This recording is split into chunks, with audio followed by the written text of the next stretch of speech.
Dear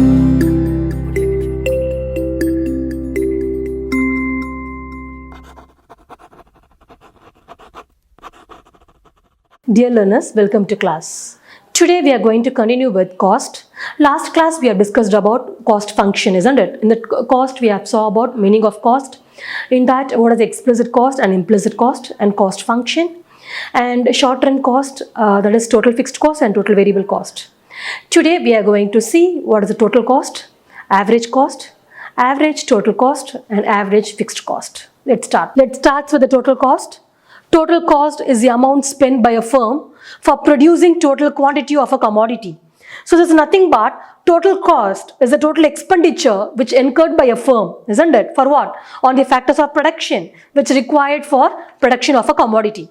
So total cost is nothing but it is the sum total of total fixed cost and total variable cost. So TC equals to TVC plus TFC. Let us understood this with the total cost schedule. Just look at the first column, output, second column, TFC, that is total fixed cost, third column, total variable cost, and the fourth one is the total cost. Now, TC equals to TFC and TFC which is equals to 12, okay, at 0 level of output because TVC is 0. At 1 unit of output, TFC remains same at rupees 12. But just look at what is the TVC. TVC increases to rupees 6. Okay, so what will happen? So the TC will become 12 plus 6 which is equals to 18. Okay, when you look at the third unit, okay, 3 unit, TFC, it's constant 12. But what is the TVC? It's 15. So what is the TC will be? 12 plus 15 which is equals to 27. Similarly, like this, the other values of TC have been calculated. Okay, now coming back to diagram explanation, x-axis denotes it output and y-axis denoted total cost, total variable cost and total fixed cost.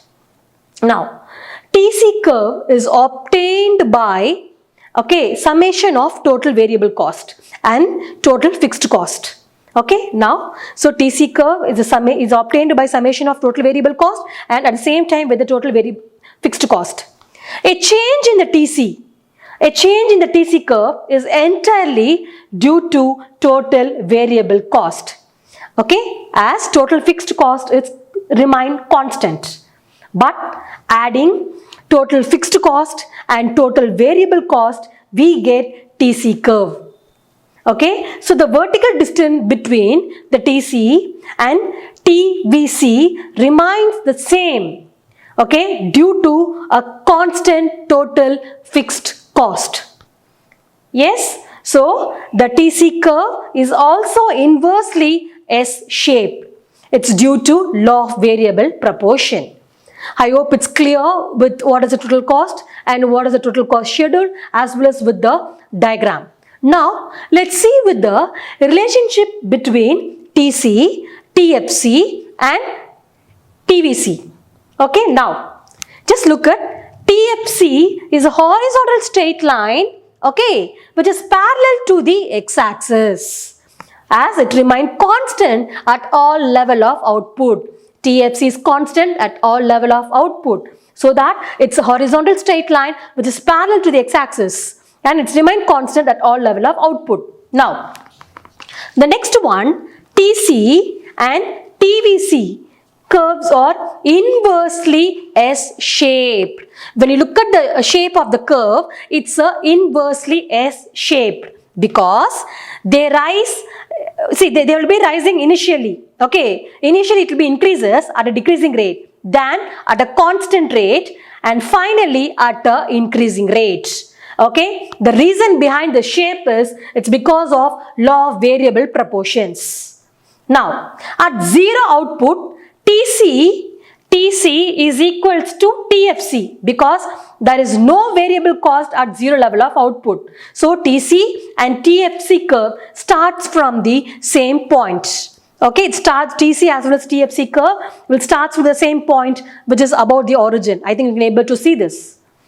So the vertical distance between TFC, TFC curve and TC curve which is equals to TVC.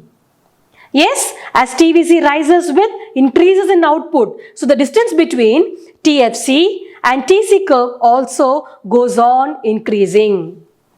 Okay, at the last the TC and the TVC curve are parallel to each other. See, you can able to see they are parallel to each other and the vertical distance between them remain the same at all level of output because the gap between them represent total fixed cost which remains constant at all level of output. So I think you are understood with what is a total cost with the diagram as well as with the schedule and what is the relationship between total cost, total variable cost and total fixed cost. Let's move on to the next one, average fixed cost. What is average fixed cost? It is the fixed cost per unit of output and it can be calculated by dividing total fixed cost with output. Now, see average fixed cost which refers to the per unit of output with fixed cost of production. Yes, and it can be calculated by total fixed cost with output. That's what I just mentioned here. Average fixed cost which is equals to total fixed cost divided by Q. Yes, that is nothing but output. Okay, now just look at the schedule everyone. The first column which denoted with output in units, second column is the total fixed cost and third column is average fixed cost. That is nothing but total fixed cost divided by your output. You will get average fixed cost. Now, so in the table, average fixed cost falls with rise in output. Yes, so when output increases, average fixed cost falls. Okay, it's because of constant total fixed cost. Okay, that is constant total fixed cost. What we are doing in it? Dividing by increasing of output. When you divide it by total fixed cost and output, you will get your average fixed cost. Okay, now just look at the diagram everyone. X-axis denotes output and Y-axis denoted average fixed cost. Okay, so in the diagram, average fixed cost diminishes by the same proportion as that of the proportion of increase of the number of units and the product will always be same and equals to total fixed cost. Now, the average fixed cost keeps on falling, isn't it? I think you're able to see the average fixed cost which keeps on falling as the level of output increases. So, when the output increases, the average fixed cost which keeps on falling in it, okay, but never became zero. Okay, so as a result, what will happen? The average fixed cost will be calling it as a rectangular hyperbola. Okay, as a rectangular hyperbola is a curve in which any rectangle which formed under the curve has the same area. It means the area under AFC curve remains same at different points. Okay, now just let's see why that AFC does not touch any of the axis. Now, AFC, that is average fixed cost, it's your rectangular hyperbola. It approaches both the axes. Just look at both the axes, x-axis as well as the y-axis. Yes, it gets nearer and nearer to the axis but never touch them. Yes, it will be nearer and nearer to both the axes but it never touches them. AFC can never touch the x-axis. Yes, that is the TFC can never be zero. That's why. Next, the AFC can never touch the y-axis because at zero level of output, TFC, it's positive. Okay, positive value and any positive value added by zero will be infinite. That's why AFC will never touch both the axes. I hope you understood what is average fixed cost with the diagram as well as with the schedule and AFC does not touch any of the axes. Let's move on to average variable cost. What is average variable cost? Average variable cost is the variable cost per unit of output and it can be calculated by dividing total variable cost, yes, with the number of units proceed. That's what I just mentioned here. Average variable cost which is equals to TVC divided by Q. Now, just look at the schedule everyone. As it is, the first column denotes output in units, second column total variable cost and the third column is average variable cost. How we will find out average variable cost? Total variable cost divided by output, we will get average variable cost. Now, just look at the schedule everyone. Average variable cost initially falls. Yeah, it falls from 6 to 5. It's because of increases in output. After reaching its minimum level of 5, it start rising in it. Yes, so that's what I've just mentioned here. I'm repeating myself again. Average variable cost initially it will falls. It's because of increases in the output. Okay, and after reaching its minimum point of 5, it start rising.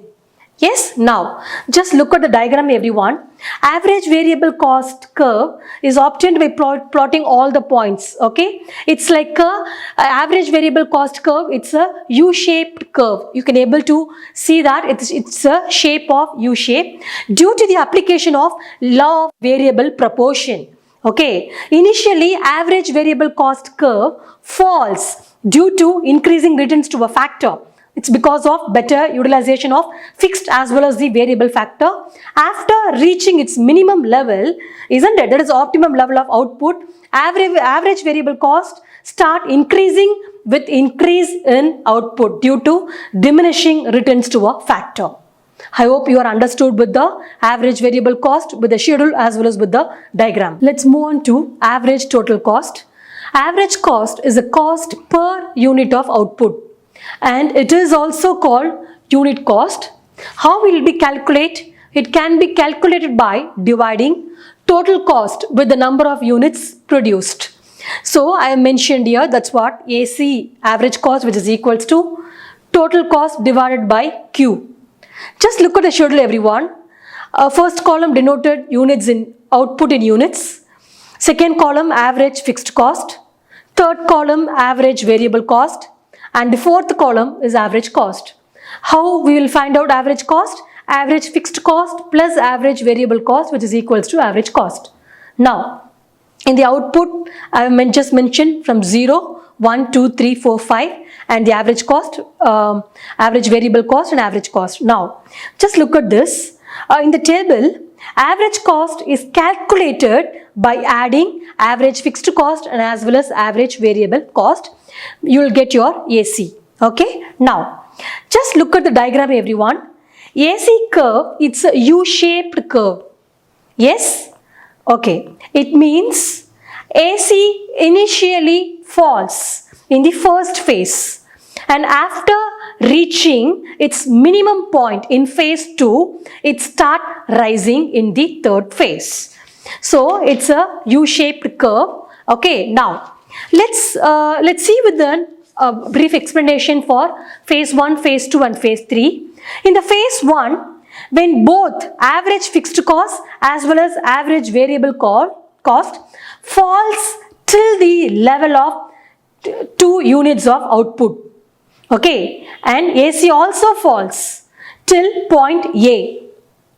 In the phase 2, from second units as well as from the third units, okay, AFC continues to fall, okay, but AVC remains constant. So AC falls due to falling of average fixed cost till it reaches its minimum point B. From third units as well as fourth units, okay, falls in average fixed cost by ₹1, which is equals to rise in average variable cost by ₹1. So AC remains constant. In the third phase, after fourth units of output rises in average variable cost by ₹1, okay, yeah, it's in ₹1, it's more than fall in average variable cost, yes, by 0.60, and therefore average cost starts rising. So that's why it's a U-shaped.